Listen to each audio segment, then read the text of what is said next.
Eastern Visayas was hit hard as well by Tino. Aside from the heavy rains, wind gusts were still at its peak when the typhoon struck, leaving widespread damage. And joining us tonight from Tacloban, Leyte is News 5 correspondent Mon Gualvez.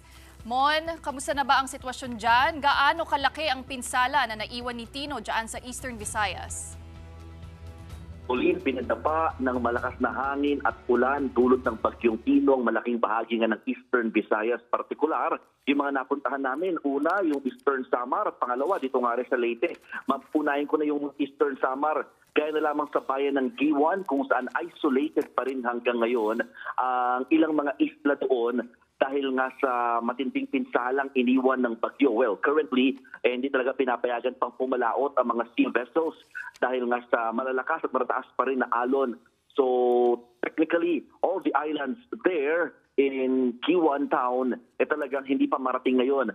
So, yung isa sa mga problema ng mga kababayan natin at kapatid doon is yung supplies nila that were pre-positioned even before the typhoon hit them, talagang paubos na rin yung stocks in the coming days. So kailangan talaga, according to the LGU of Giwan, kailangan nilang marating na immediately tomorrow kahit paano itong naturang isla para makapag-replenish ng supplies dahil meron namang enough supplies ang provincial and even the LGU coming from the mainland.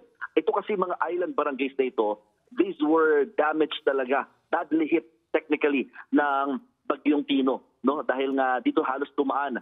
Particularly dito yan sa Suluan at Homonhon Islands, dito nga sa Giwan Town. Itong dalawang isla na ito, no, talagang lahat ng mga bahay nakadapa, lahat talaga ng mga bubong natanggal, maraming punong nagpagsakan, mga poste ng kuryenteng nabuwal, at talagang yung covered court nga dyan halos natuklap na yung buong bubong at hindi na makilala. Even in mainland Giwan, ganun din ang itsura. Kaya nga, these are the reasons kung bakit nag-declare na rin ng state of calamity from GU dahil dito sa mga pinsala at dahil nga sa pagiging isolated pa rin ng mga ilang barangays in the said town. At dito naman sa Eastern Samar, or doon naman sa Eastern Samar rather, na kabuuan ng probinsya, fortunately, there were no casualties reported yet.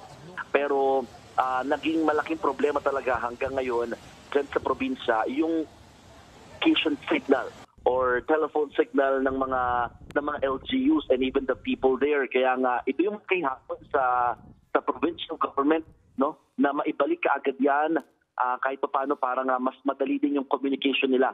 Bagamat wala naman daw naging problema in terms of other areas with their infrastructures, pero yun nga yung communication, yung mabilisan ng pagtugon at pag-alam ng mga sitwasyon nila on the respective areas, yun yung nag-hamper ngayon because of the said situation on the ground, Pauline. Oo nga, Mon, nakikita namin napakalakas nung hampas nung hangin. But what about flooding, Mon? May mga lugar ba na nakaramdam ng matinding pagbaha? Eastern Samar is known talaga na madaling binabaha kapag mga malakas ang ulan or may mga ganitong klaseng bagyo. Pero again, this was a surprise probably because yung tumama talaga dito sa probinsya or sa probinsya ng Eastern Samar, mas mahangin. Mas malakas yung hangin compared to the rains na bumagsak. Kaya ang sinasabi din ng provincial government, maaaring ito yung mga dahilan kaya hindi rin umapaw kaagad yung tubig sa mga ilog. Kasi kahit sa Northern Samar na contributaries din ng mga ilog na connecting sa Eastern Samar, hindi rin masyadong umulan.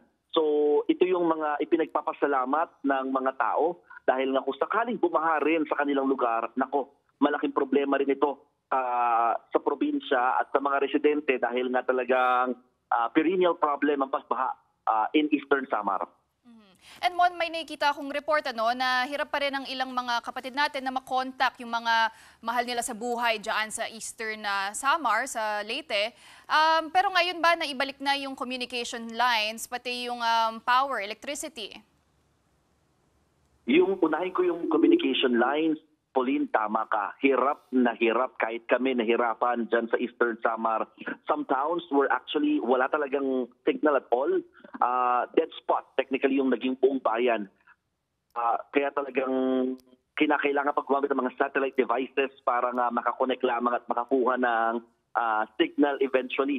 Pero siyempre sa mga pangkaraniwang tao, hirap 'yan sa ganyang lagay, no? Kaya talagang marami nagtutungo lamang sa mga munisipyo, nakiki-connect, nakiki-charge eventually dahil yung power naging problema rin ito sa malaking bahagi ng probinsya dahil nga talagang nung kasagsagan ng bagyo mula kagabi hanggang ngayong umaga, wala talaga kuryente sa malaking bahagi ng Eastern Samar. Ngayong hapon na lamang, unti-unting na ibabalik yan. Pero yung communication line, signal, mukhang ito yung kailangan pa i-double time ng mga telecommunication network are handling these areas. And finally, Mon, kamusta naman ang sitwasyon sa mga evacuation center? Nakita ko sa report mo, maraming mga senior citizen. So base sa initial assessment ng local government, ano ba yung pinakakailangan ng mga residente dyan ngayon? Tama ka. Well, luckily, marami naman nagsilikas kaagad dahil nga na maaaring iwan itong bagyong Tino.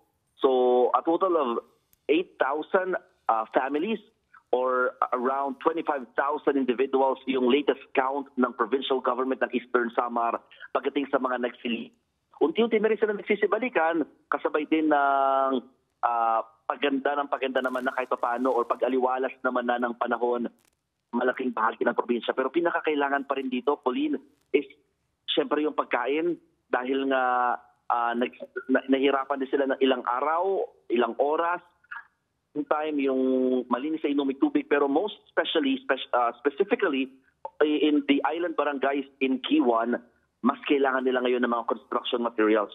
So they are appealing, they are actually applying as well for financial assistance para nga makakuha ng dagdag na tulong, pambili ng yero, ng food, panggawa ulit ng kanilang mga bahay na nasira.